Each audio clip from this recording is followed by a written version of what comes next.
What's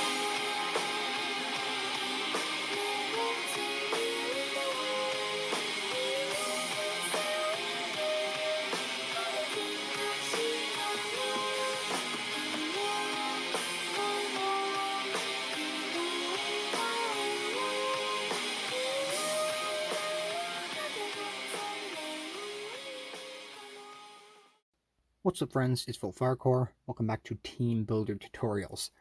So, I know I usually say instead the beginning of Teambuilder tutorials on how I don't really do like a building of a team kind of thing. It's not like a like a tutorial thing. I'm not telling you how to build a team. I'm more just building a team and kind of talking about it. But this is a team that I made, and I will actually probably not be using this team as like a showcase. I might. It depends how I feel about it. But yeah, so this is a team that I actually showcased on Finchinator. He is a YouTuber with 1,500 subscribers or something.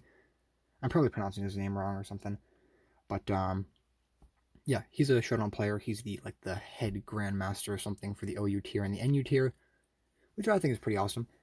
But he has a series going on right now, which he takes teams from people inside the comment section and talks about them and like reviews them or something, and talks about how they're bad, how they're good and stuff. And instead of his first video, which was an hour long, which was really enjoyable since he kind of gave me some good advice on how certain Mullins work, and he actually taught me on how Corviknights don't actually need to have a negative priority or negative attack inside of. They don't need to have a attack hindering nature. Usually they want a speed hindering nature for with no speed for slow U-turns, which I think is pretty cool. But I learned a lot from his videos. But yeah, be sure to subscribe to him. I'll be checking out his channel later into the video. But this is Funny Poop. This is the team that I put into the comment section of his video, and luckily I am going to be like the last person, I suppose, that he's going to be reviewing their teams. So it's going to be a long series. He's only doing like 5 teams per video since he does like full in-depth stuff, which I think is awesome. But yeah, there are like 20 teams in all, so it's going to take a couple of videos for him to get down to it, and if he doesn't, that's fine. But I thought I'd make this video just in case, so this could be like a interesting pre-recorded video or something where I talk about the team, and then when he makes the video, maybe I'll watch it or something. Leave a link to his channel inside the description of that video. Probably not this video since I'm too lazy for that, but subscribe to Finchinator. You can find him inside the description of some of PokeEM's videos, or just look up Finchinator Showdown or something. But yeah, let me do a breakdown of the team and tell you where I think this team needs help, because this isn't a perfect team, and I probably should have done some calculator work for the Showdown calculator with some of these Pokemon, so they look a little bit more professional. But let me talk about how these mons work. So this is the MVP, Stinky. The reason he's named Stinky is because he's going to, well, he was going to be the Showdown All-Stars of Rillaboom since his new ability came out, but I decided not to do that as soon as it came out. So this video will probably come out like far before that video, since funny enough, I have a backlog of Showdown All-Stars. So you're going to be seeing a lot of pre-recorded videos, but that's perfectly fine. Okay, let's talk about Rillaboom. Now, the reason I put Rillaboom on this team is because I think it really synergizes well with a couple Pokemon on the team, or specifically one that's very weak to the type that he's strong against, which is the ground type. So his new ability, which is not Overgrow anymore, it is Grassy Surge, makes it so Grassy Terrain gets brought up for 5 turns, and if you have the Terrain Extender, it brings it up for 8 turns. Now, Grassy Terrain makes it so ground type moves are weakened, and it's kind of like leftovers for the entire team. So if you slap leftovers, you get 2 things leftovers from Grassy Terrain and leftovers, and also it's like a free form of just like eating up ground types. So if there's a Pokemon that's like only focusing on using ground types, like they're a banded Pokemon with ground, I've taken like less than 12% from a Sandrush Excadrill or something. Not with SD, of course. But yeah, I think this mon's pretty cool. He has some good attacks along with him with Bulk Up. I think if I'm like had to make a bet on if Finchinator does end up reviewing my team. He's probably going to bring up on how Rillaboom does not have any investment inside of defense, and Rillaboom doesn't have the best speed. Like, it's usable, 269. So, I kind of wanted to keep it at that.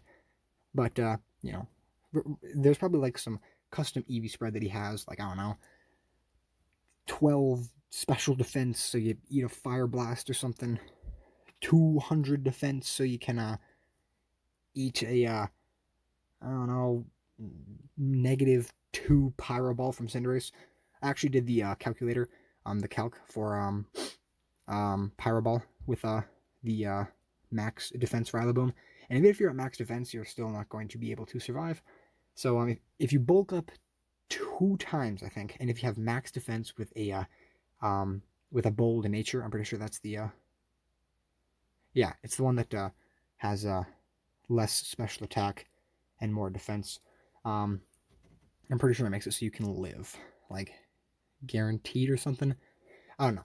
That's not the stuff I'm good with. I'm not good with calculators. But yeah, that's the first Pokemon. Then we have Corviknight, very simple set. I was going to run Mirror Armor with this, but I decided not to, since pressure is a lot better for stalling people out.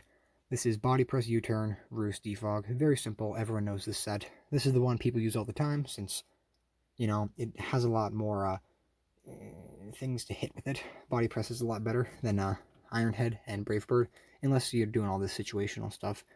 But Body Press is like the overall move that people use. Sometimes they get rid of like U-Turn or Roost or something for Brave Bird, or Iron Head if they're being really feisty. But usually this physical defensive Corviknight is the mon people use, and leftovers. So here's the actual like kind of the MVP of the team. The reason I have this dude is because I am extremely scared of ground type attacks. Sure, I have some mons like Corviknight to deal with ground types, since they can not get hit by it. But I decided to put a Rillaboom here, or put a Rillaboom and then a Toxtricity, since Rillaboom is the ground type wall. So if someone wants to hit Rillaboom, or Toxtricity with a ground type attack, you have a pretty consistent switch in, especially if you have grassy terrain up. So the reason I wanted Toxtricity is not only it looks epic as hell, it has the Punk Rock ability, making sound type moves stronger, and sound type moves to it weaker. So it's like you do 1.4 times more damage with sound type attacks. Moves like Boom Burst and Overdrive and Hyper Voice. I don't know if it learns Hyper Voice, but moves that where he screams are buffed up, and then things like Hyper Voice to him are weakened, which is pretty awesome. So this is a Shift Gear Throat Spray set. It is a very strong sweeper. I've been able to get quite a bit of kills with it, but I'm not too sure how well this team is going to fare with Finchinator. But let's move on. Next we have the Crawdaunt. Crawdaunt's just an epic mon to use. It's almost OU, so that just goes to show you on how strong it is. It's too strong for UU, so it's a UUBL mon, which is awesome. I think this thing totally should be OU. Adaptability is an amazing ability. Crab Hammer knockoff, Aqua Jet CC. You can't go wrong with it. It's so strong. Even if it's not very effective, it still can do a lot of damage. So I like using this mon, and I think it gives some good coverage for some Pokemon that are dangerous, since our first 2 mons are kind of beaten up by fire types, and Cinderaces are everywhere. So I decided to put Aqua Jet on this dude. Well, he always runs Aqua Jet, but I think Aqua Jet's a good thing to have on this team, specifically for Cinderaces, since they're everywhere, and usually people lead Cinderace all the time, because they can just go for all these crazy attacks. And luckily, if you can go for your Aqua Jet first, before they go for an attack, they can't have their Libero ability. But if they do activate their Libero ability, it'll change their type. But, you're strong enough with Choice Band, you'll probably still 2-hit KO them, since Cinderaces are frail as fuck. Okay, then we have the Life Orb Infiltrator Physical Dragapult. So I like running Physical Dragapult every once in a while. I think it's a pretty good check to Clefable, since that's usually the overall best switch in. But this has Steel Wing, which misses 100% of the time, 70% of the time. But it's not a really good move. But I'm glad that he gets it, since it helps with Clefables. You could switch out things like U-Turn for DD, but I decided I didn't want another setup mon, since I have a few setup mons here. I have Bulk Up, I got gear shift gear, sorry. I decided not to put DD here since I just want this thing to have some switching capabilities, you could say. Yes. And then we have Rotom Heat, a mon that I think is overall one of the best mons. Like, I'm pretty sure it is a S tier mon. No, it's A tier. S tier is no, SS tier. SS tier, I'm pretty sure is Clefable, and then it's Corviknight and Rotom Heat. Since everyone needs to run Rotom Heat, is super strong. This is the set that most people use. Of course, there are like those Choice Scarf sets, which are very fun too, but I decided not to do that. So as you can probably tell, there is no Choice Scarf on this team. So a Choice Scarf Dragapult could kind of just cleave through us, because you could go for things like Flamethrower on these guys, and then you could just drop a Draco on this guy. This dude, he does not have Sucker Punch, so he's gonna die. But he does have Aqua Jet, so I suppose you could just try to get some damage off. Dragapult would die from anything that dude has, and Rotom, so we have a big weakness on a couple things, but I'm actually really looking forward to him, like, dig into me. I want him to, like, tear away some of my flesh on, like, my big ego. I'm not saying this team's good or anything, but it's a team I think is somewhat interesting. It has potential. I like the idea of it, but it's going to be a while before he actually makes the video on it. But I will be watching every single one of his videos, so I can, tell you guys when that happens. And if I do find myself inside the video, as soon as he says, "Alright, Volt Fire Core's team is next," God, this thing looks ugly, I would like to probably pause the video, wait, and record my reaction to it, so I can get like a breakdown. So yeah, it's going to be pretty cool. It's going to be like a, at least 15 minutes of him talking about my team. So that's awesome. But let me head over to his team so you guys can know what it's called. Alright, so here's Finchinator's YouTube channel.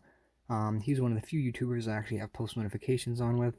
As you can see by my inbox of notifications, most of it consists of Pokegame, Blunder, Finchinator, Jamvat when he uploads, and where's Envied? Yes, Lord Envied, the Savage himself. So I've really been focusing inside of Pokemon at the moment, but I will be making more videos on it, so I want to get good at it. But back to Finchinator's YouTube channel. Alright, so here's his channel. Highly advised to subscribe to him. He makes content very frequently. I'm pretty sure the last video was 3 hours ago. Yeah, here's his SSOU comment team building critique video part 1. So yeah, 5 teams. Totally subscribe to him. Bunch of good content. Really slept on. He's like on the council member. How does he word it? Tier leader of overused and never used, which I think is awesome. But yeah, with that being said, guys, subscribe to Finchinator, subscribe to me. With that being said, guys, thank you for watching, and keep on looking for my videos.